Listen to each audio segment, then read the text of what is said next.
So lenses are fun, well for me anyway. Lens shopping on the other hand, well that's a different story. Which would you choose? Which would I choose? Well, for me, there's one lens to rule them all.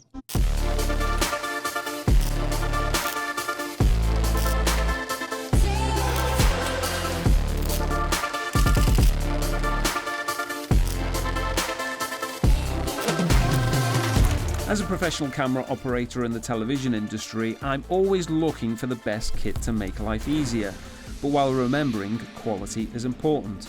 So when it comes to lenses, I have a number of them. The Sony 28-135 power zoom, which works great with the FX6. The Sony 70-200 is my go-to zoom lens. And even the Sony 50mm f1.8 is a great value piece of glass. But the one I use most is this, the Tamron 28-75 2.8. Now this may surprise some of you that this is my most used and most loved lens.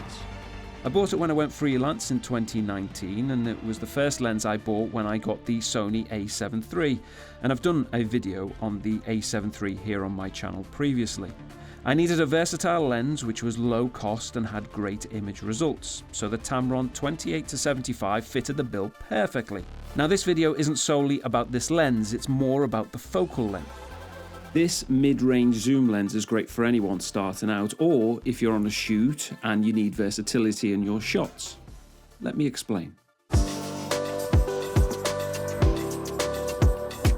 As a video creator, I wanted to create high quality but also be economical with my time, so changing lenses every 5 minutes just isn't going to work for me. In that case, I have to rule out using prime lenses. Don't get me wrong, prime lenses are lovely and they give great low light results, and the bokeh is unmatched.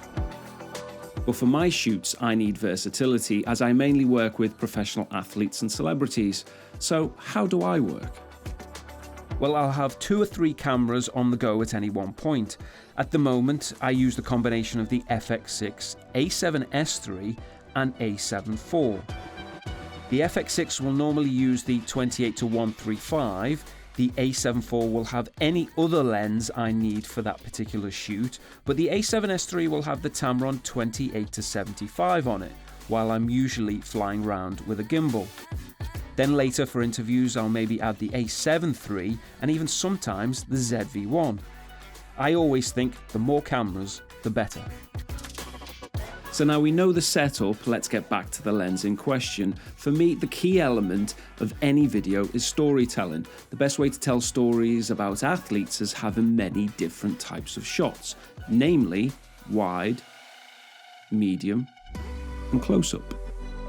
Either the 28-75 or 24-70 focal length will give you many different options, but at speed. As athletes, they're moving around all of the time. But important to the shots is to create sequences. These shots put together tell a visual story which keeps the audience engaged. Here's an example of how I use this with Olympic silver medalist Lauren Williams. At that time, just making the team was the biggest achievement of my life. To know that all the sacrifice that my family have put in throughout that last however many years is worth it. So lens choice can really make the difference to a shoot, and in my case, taking these shots quickly is essential. Having the ability to shoot at speed is so crucial to my workflow. So now we know how I use this focal length. What lens should you look out for? Well, that depends on many factors, but the main ones are price and features. I'm a Sony user, and you can use similar examples if you're a Canon or use another camera brand. But the example I'll be using for this is Sony. And when I bought the Tamron 5 years ago, I needed a light, versatile lens at the best price I could find. But I know many people who've bought the Sigma 24-70 or the Sony equivalent, and they're delighted with their purchase. So the downside to the Tamron is that it doesn't have lens stabilisation, so you lose stops of stabilisation compared to either the Sony or Sigma options, for example. So because of this, I don't very often pair this lens with the Sony FX6 because the FX6 doesn't have in-body stabilisation. However, I do pair it with my Alpha 7 cameras and the footage is perfectly fine. Would I love more image stabilisation? Of course I would, but the Tamron has been a trusty lens for the last 5 years and I still haven't had a reason to swap it out yet. And as I fly on a gimbal quite a lot, this lens is perfect because it's light. And for the price compared to others, it can be a useful option if you need it to be.